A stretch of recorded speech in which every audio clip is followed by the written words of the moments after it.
Yes, tukwaniriza natera ku mukutu gwaffe ogumanyikiddwa nga Uganda mu Kamoli amanya ne Dobosi Pampita Ntambi Chimso Rich Boy Maxud Junior kuba nti otambula naffe 24/7 tubeera nti twekomeramu komanya ffe naffe olunaku lwaleero nkuleetedde omukukunavu tamale mirundi obubbi buli ku poliisi ekibuye buyitiridde ofisa amanyikiddwa nga Katumba yakwata loole oba fuso y'omwana n'agiba nakwata emiliyoni namba ng'agamba agimuguzeeko. Bino nno kitegeeza okuba nti omusirikale ono yakwata pisto n'ateeka omuvubuka ono ku nninga n'amugamba nga balina okuba nti asasula alina okuba nti akkiriza nti aguziza Katumba miliyoni emu loole.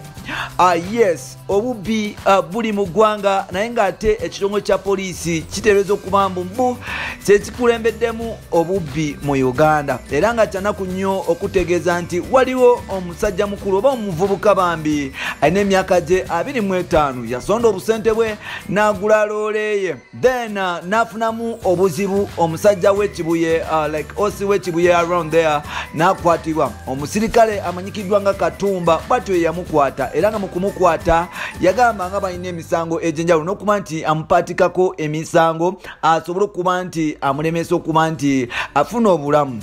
Omusajja ono bwe yakwata omuvubuka ono yamulagira okuba nti addayo ewaabwe abeere nga ajja nga awuuza mpolampola but unfortunately yagenda okukomawo ekibuye ku poliisi ng'omusajja oba omusirikale amanyikiddwa nga Katumba nabwe kityo yeddiza fuso ye era nga omusajja ono oba omuvubuka ono mukujja okuba nti abanja fuso ye omusajja owa poliisi amanyikiddwa nga Katumba yakwata pisto kwogata n'emmundu n'aba nti agitunuza muvubuka ono ng'amutiisatiisa okumutta paka ssaawa zino Katumba atiisatiisa omuvubuka ono okuba nti amutta.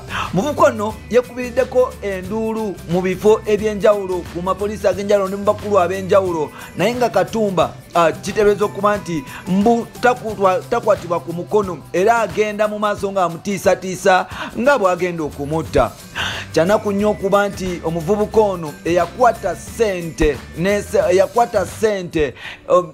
mu bulumi obw'ekitalo nabwe kityo musajja mukulu owa poliisi asasulwa gavumenti ya Uganda okuba nti yakuuma emirembe ye yakutte ssente n'akwata emmundu n'akwata pisto okuba nti ayagala kusanyaawo omusajja ono oba omuvubuka ono olwa fuso ye gy'abanja. Fuso gye yakolerera ku myaka emito 25 n'aba nti agula ekintu kye gwewa poliisi asasulwa gavumenti ennamba omusaala ogutamanyikiddwa nabwe kityo yakkakkanye ku muvubuka namubbako pisto ye then omuvubuka ono tyakoze ensobi yagenze n'abuulirako omukugu Tamale Mirundi n'okuba nti yekubira ennulu mu bantu ab'enjawulo era omuvubuka ono yalabiddwako ewa Tamale Mirundi ku Sande eno ewedde.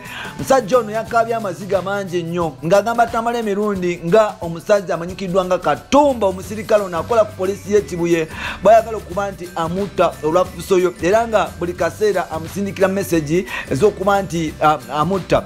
Now Tamale Mirundi olunaku lwaleero avuddeyo n'atandika okuba nti ayiga omusajja ono amanyikiddwa nga Katumba era nga amusuubiza okuba nti amwexposinga obubi bwe bwonna. Kitegeeza okuba nti ku poliisi y'ekibuye eno mbu ne side waawo omukulu y'omu ku babbi abali mu poliisi abasinga. Bino nno bya mukugu amanyikiddwa nga Tamale Mirundi agamba nti poliisi y'ekibuye yonna abantu abakolako abasirikale bonna abakolako mbu babbi bazibu. Simanyi oba Tamale Mirundi alina evidence naye ng'ate agamba mbu ye alina evidence kubanga alina ne recordings kwogata ne video ezikwata ku poliisi eno n'abasirikale bano abamanyikiddwa waggulu nga Katumba kwogata ne musajja mukulu CID oba OCCID owa station eyo. Kibuye Katwe poliisi zezimu ku poliisi ekyasinza okuba nti zibeera n'emisango naye ng'ate bakwata n'abantu mbu abatalina nsonga bayinza okukwata ng'otambula ne bakukyajinga omusango ogumanyikiddwa nga idol ne bakulyamu emitwalo 10. Tujjukira nti idol case mu Uganda yagibwawo President Museveni era nga abapoliisi abagikozesa ebiseera ebingi bakozesa idol case okuba nti banyakulako abantu sente oba okuba nti benoonyezako akasente. Wano nno tetujja kunonya abapoliisi bokka wabula ne gavumenti tugikubira omulanga kirabika omusaala gwe muwa abasirikale bammwe tegumala kyova olaba nabo bakkakkana okuba nti batulugunya n'okuba nti babba abantu. Singa omusaala owaaye singa omusaala gwe muba gumala baalisigadde nga babba abantu abamu oyinza okulowooza nti abamu bazaalibwa nabubbi abapoliisi n'abantu abasinga mu gavumenti buli ali mu buyinza abukozesa bubi.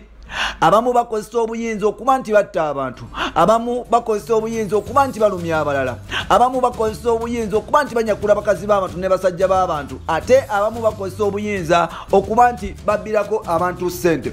Kyanaku nnyo okuba nti poliisi ekyali negundi bweti naye ng'ate tulina essanyu okutegeeza nti poliisi y'ekibuye anytime from now yandikabeera nti eswazibwa era nga omusajja mukulu amanyikiddwa nga tamala emirundi yewaddeyo okuba nti abaasa emitwe.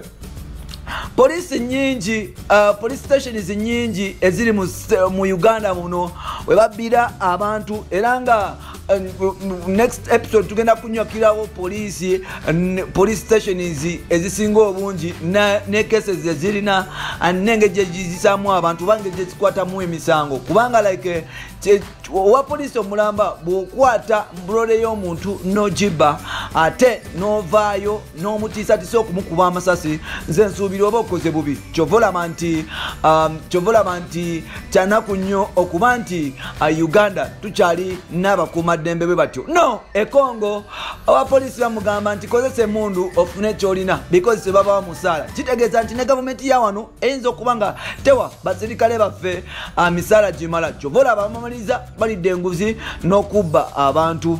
Kino nno kyanaku nnyo ate kyantiisa wabula tusaba mwenna bekikwatako tukwatire wamu kwogata naffe abantu nga Ssekinnoomu twekwate kuba obulabbayi n'enguzi bwe tutaabirwanyise tewali muntu agenda kusigalawo like tewali eggwanga lyaffe ligenda kulaga mu maaso because development tesobola kujja nga corruption nyingi mu ggwanga ate nga corruption yesudde gavumenti ezisinga mu nsi yonna.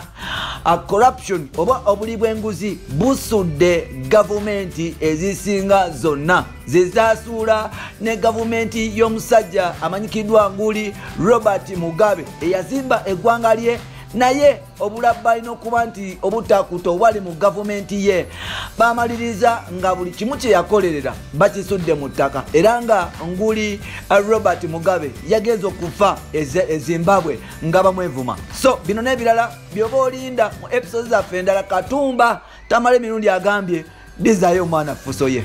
Bye bye for now.